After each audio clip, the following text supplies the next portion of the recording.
About 140 kilometers away from the Indian capital of New Delhi is Kachwa, a village in the northern state of Haryana. There, Jagdish Ghai grows potatoes, paddy and maize on his 5 acres of land. But he is concerned about ongoing US pressure to push American crops and products, including maize, soybean, corns and wheat into the Indian market. If we talk about maize, for instance, when we have to sell it in the grain market, prices are offered subject to the moisture level, and we do not have the resources to dry the maize. We can do it in summer, but by July, during monsoons, our maize rots in the market. Ghai's family has been farming for generations, and he says Indian farmers will struggle to survive if American products and genetically modified or GM seeds are pushed into the country. American farms are completely mechanized, but Indian farms are heavily dependent on labor. With GM crops, we will become the monopoly of one country. We will become dependent on it.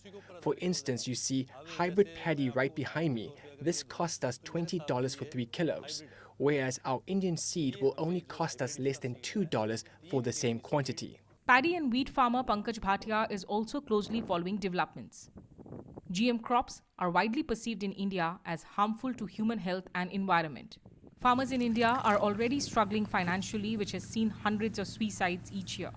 Farmers have also protested demanding a legal guarantee for a minimum support price or MSP for procurement by government during tough circumstances.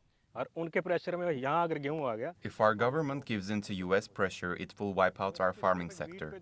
We are getting minimum support price today only on wheat, neither on maize nor paddy.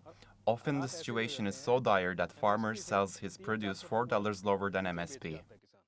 So far, India has withstood the US pressure as agriculture and dairy provide livelihood for millions of farmers, including many who are landless or smallholders.